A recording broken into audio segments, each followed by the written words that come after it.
Best of Attitude, the era's greatest storylines. Let's watch. The Attitude Era is remembered as one of the best, if not the greatest period in wrestling history for a reason. And that reason is because it had so many fantastic storylines. Yes, back at the turn of the millennium, people were tuning into Monday Night Raw in droves to find out what was going to happen next with their favorite angles and characters. But what were the best of these? Well, that's exactly what we're going to be looking at today.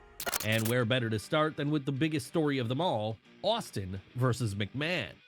That's right, to those who were watching WWF in the late 90s, this was the most engaging thing on television, as it told the exploits of Stone Cold Steve Austin, hard-drinking, trash-talking man of the people, and his continued battles with his evil billionaire boss, Vince McMahon. Hell, so popular was this one, it's pretty much responsible for the Attitude Era happening at all. But then, how could it not get people invested when it gave us such scenes as the Rattlesnake driving a Coors truck down to the ring to give Vince's corporation a beer bath, or him holding a mock gun to the boss's head and causing him to urinate on himself on a live episode of Raw? And that's just the tip of the iceberg when it comes to the iconic moments Austin vs. McMahon gave us. Seriously, if you were watching back then, you'll no doubt remember the whole show often revolved around this angle. Sure, its importance in the pecking order was helped by the fact it usually involved the WWF title, but you could have taken the title away, and it still would have been the thing people wanted to see the most, as at this point in WWE's history, there was simply no babyface more over than Steve Austin, and there was no heel more despised than Vince McMahon. And how about the fact that this story bookmarked the entire Attitude Era? Yes, well, Austin did deliver his first stunner to the boss in the autumn of 1997. It's generally accepted that the story really got going the night after WrestleMania 14, a common start point for the era. And with it technically ending with Stone Cold turning heel by siding with McMahon at WrestleMania 17, the almost universally accepted endpoint for the Attitude Era, you can see how this ended up. I could tell he said, Serving as the through line for the entire time period.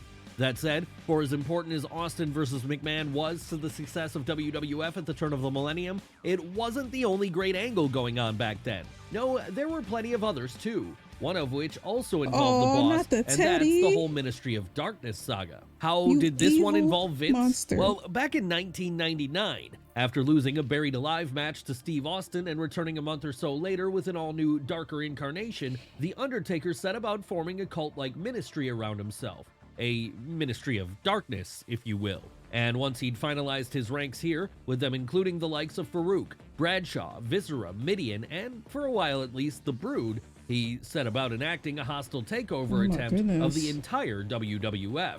That's right, it was at this point that the Dead Man began targeting Vince McMahon specifically, with him going as far as to kidnap the boss's own daughter Stephanie at one point and attempt to sacrifice her at the altar of a black wedding. How would the McMahons respond to this?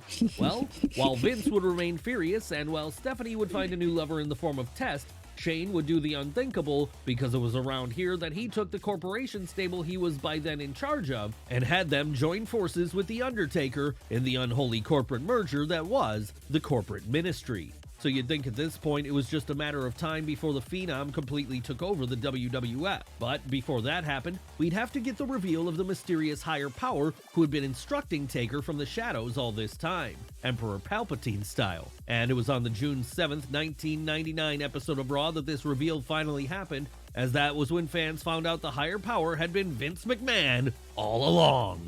Yes, this one notoriously made little sense, and has since been mocked for that very reason by many fans, with the moment Vince McMahon uncovers himself being particularly noteworthy because of Jim Ross's excellent "Aw, son of a bitch" proclamation. That said, it still remains an iconic storyline nonetheless. Hell, the sheer strangeness of the reveal might even have made it more iconic than it would have been had the ending been different. And it's not like this was the only iconic storyline The Undertaker was involved in during the Attitude Era either, because both before and after the Ministry of Darkness, we had the ongoing tale of the Brothers of Destruction. Who were the Brothers of Destruction? Well, they were The Undertaker and his brother Kane, the latter of whom was someone who up until 1997 had been considered lost forever after dying in a fire as a child. But in true telenovela style, towards the end of that year, he reappeared to cost the Phenom his first ever Hell in a Cell match. And at this point, with him blaming his older sibling for starting that fire, a feud for the ages broke out between the two. So personal would this one get, in fact, it carried on for years after. All throughout the Attitude Era, in fact, with their first series of bouts ending with the Big Red Machine quite literally being set on fire again. And this then led to the second phase of the angle where the brothers finally put their differences aside and started teaming up. Of course, such a partnership was never destined to last forever though, and so it was that before 1998 was over, the dead man would have turned heel on Kane after revealing that he indeed was the person who started that fire all those years ago. How would Kane respond to this? Well, by going off on a side quest for a while, which involved him partnering up with and eventually being betrayed by X-Pac. But once that was over, it was right back to his older brother, as before the Attitude Era was done, the two would mend fences again and reunite once more as a tag team, this time on the babyface side of the alignment chart. That's right, back at the turn of the millennium, you'd be hard-pressed to find a saga with so many twists and turns in it than you'd have found in the story of The Undertaker and Kane. And that's why it still stands tall today as one of the great angles of the Attitude Era. But what of another great tale of betrayal that was running concurrently to this? Well, that one is our next subject as it happens, the story of The Rock and Farooq. Yes, while it may not outright top many people's lists when it comes to great Attitude Era angles, this one is easily one of the best if you go back and look at it today. And part of the reason it was so great was because it gave us The Rock as we know him today, an uber cocky heel who knew he was better than everyone else and wasn't afraid to show it. So how did this one get started then? Well, back in 1997, after an initial run with WWF which was mired by fans rejecting him for being too cookie-cutter of babyface, Rocky Maivia decided to shake things up by turning heel and joining Farooq's Nation of Domination. Of course, over that time though, the man, now going by the name of The Rock, proved to be such a charismatic force of nature, it was impossible for fans not to enjoy seeing him more than they enjoyed seeing the leader of that stable. And Farooq recognized this too, which was exactly why, over time, you could see him growing more and more frustrated at his underling. And as that was going on, we could also see The Rock's influence continuing to swell, to the point it became clear he was going to attempt to usurp the throne before long. How would that happen in the end? Well, on the March 30th, 1998 episode of Raw, the night after WrestleMania 14, Rocky, who was by this point the Intercontinental Champion, finally struck when he kicked Farooq out of his own group and proclaimed himself to be the new leader of the Nation of Domination. And with the other members appearing to be okay with this move, it meant there was no one to challenge his leadership going forward. Sure, Farooq would try to fight back, but now that he was on his own, these attempts proved futile as he simply wasn't able to overcome the power of the Nation on his own.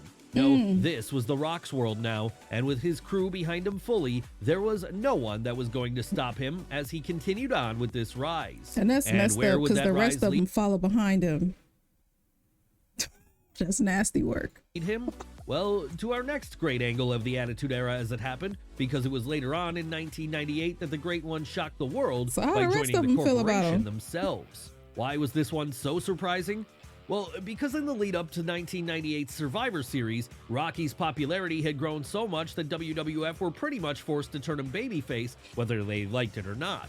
And so with him heading into that show at such a high level of popularity that he was actually beginning to approach Steve Austin, it seemed unthinkable Vince McMahon would mess with this winning formula. But mess with it he would, because in the one-night Deadly Games tournament that was being held here to crown a new WWF champion after that belt had been vacated 2 months prior, both The Rock and Austin started the night off strong, only for this to change when the Rattlesnake was screwed in the semifinals, leaving fans with only one hope left to walk out the night as babyface champion. What no one saw coming, however, was that, in what probably still stands today as Vince Russo's finest hour, by the time the main event pitting the People's Champion and Mankind was over, it would indeed be the former who was the winner, though in order to win, he'd have turned heel and joined the very corporation he claimed to hate so much. Yes, it was the swerve to end all swerves, and it immediately set up Rocky as the corporate champion going forward. Was this an incredibly risky move? Sure.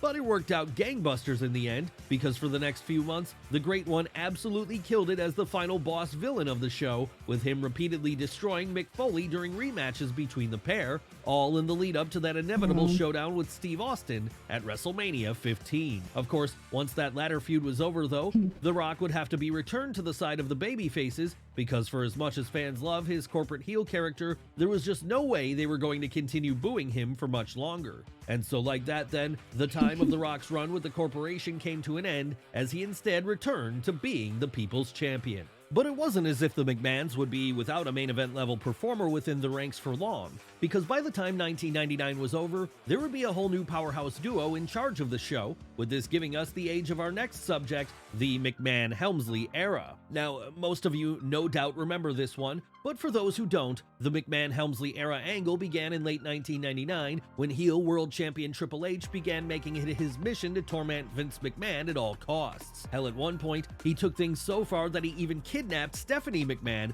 then married her in a shotgun wedding in Vegas. Was this ridiculous even by Attitude Era standards? Sure, but it was entertaining nonetheless. And it was about to get even more entertaining because at Armageddon on December 12th of that year, after going to war with the boss himself in a brutal street fight, Triple H would reveal that Stephanie had been on his side all along. So began a whole new period for WWF then, one which would see Vince McMahon leave in shame as the Game and Stephanie took over the show. And given they were both heels, this spelled bad news for all the baby faces around them, most specifically The Rock and Mick Foley. It didn't matter how much they fought back, the fact was all the power lay in the hands of the McMahon-Helmsley regime, and so that meant the world title was almost always around the cerebral assassin's waist here. And even when it wasn't, he and his wife were still the focus of the show as they threw their weight around and continued to dominate the proceedings all the way up until Vince McMahon returned in the spring that was. Or at least it looked like things were going to change here. But once Vince revealed he was joining the McMahon-Helmsley regime at WrestleMania 16, it only strengthened their power that much more, with it taking a new on-screen commissioner in the form of Mick Foley to ultimately provide any sense of checks and balances for the heel stable and their decision-making.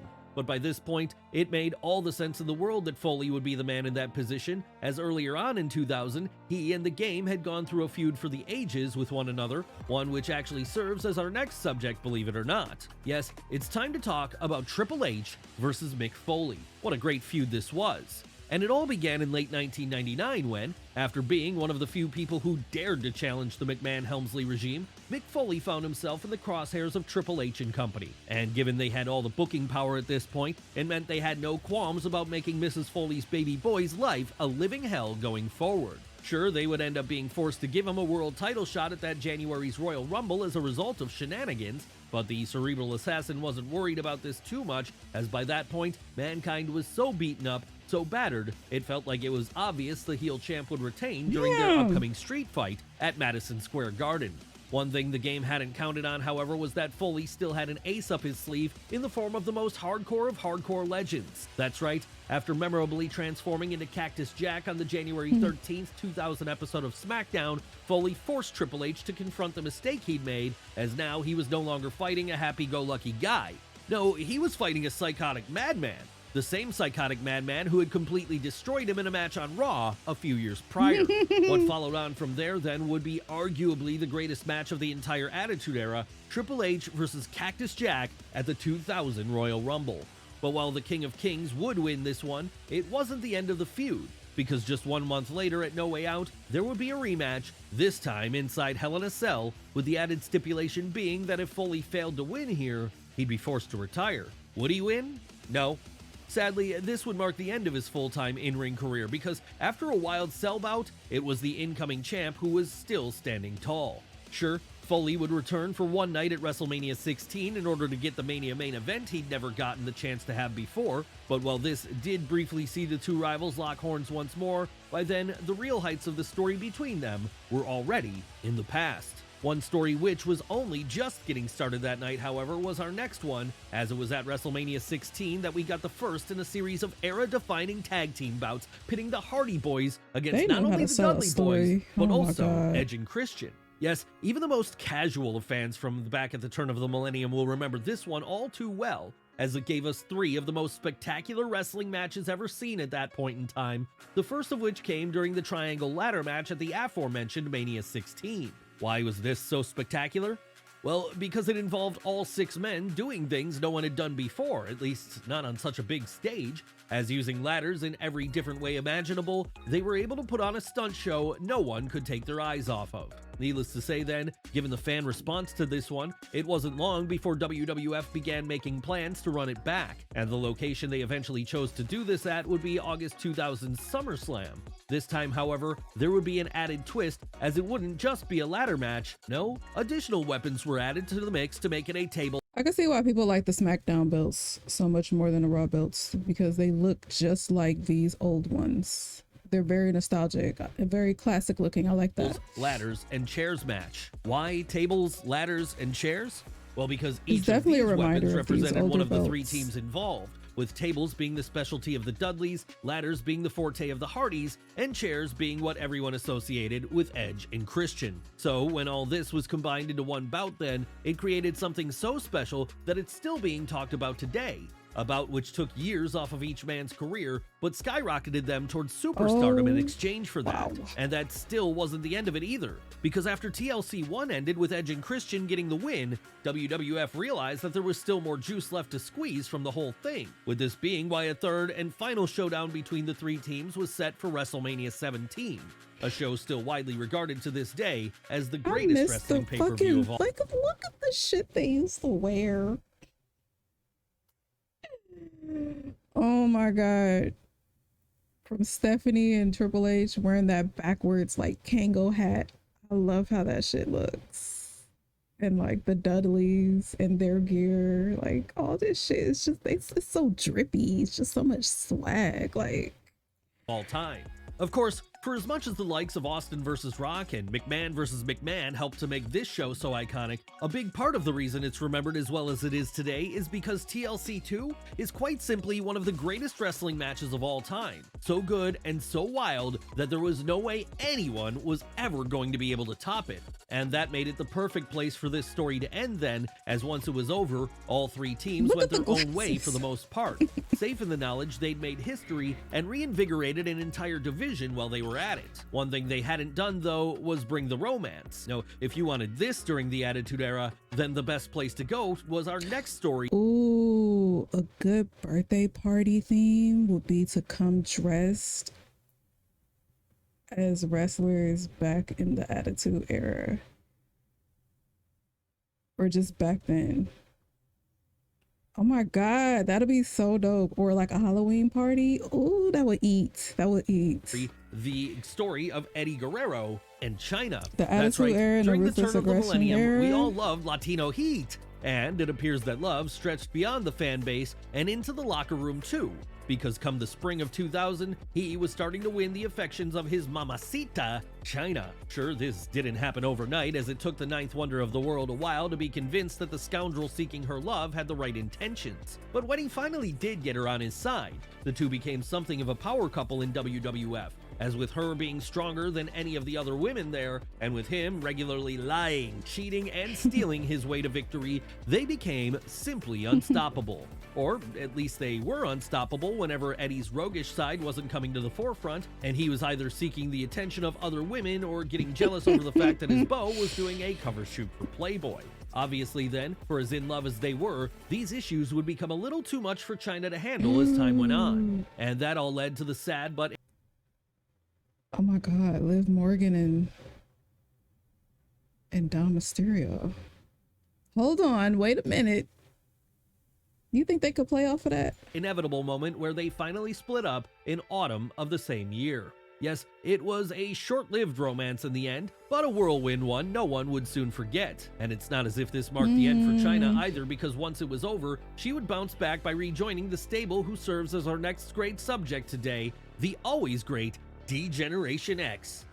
Come on now, there was no way we were going to do a video on great angles of the Attitude Era and not cover DX, as throughout pretty much the whole thing, they were one of the most entertaining parts of both Raw and SmackDown on a weekly basis. It didn't matter if it was their initial incarnation in late 1997 and early 1998, one which included Shawn Michaels, Triple H, Chyna, and Rick Rude, or the second version which formed in the wake of HBK's retirement and saw X-Pac and the New Age Outlaws be brought on board. You could always count on this group of degenerates being the highlight of any segment they were involved in. Need any examples of what made them so memorable? How about the time they invaded WCW on a Jeep? Or the time they spent the summer of 1998 going to war with the Rock's incarnation of the Nation of Domination? And if that's not enough, how about the time they became, in many people's opinion, the shoot architects of the infamous Montreal Screwjob?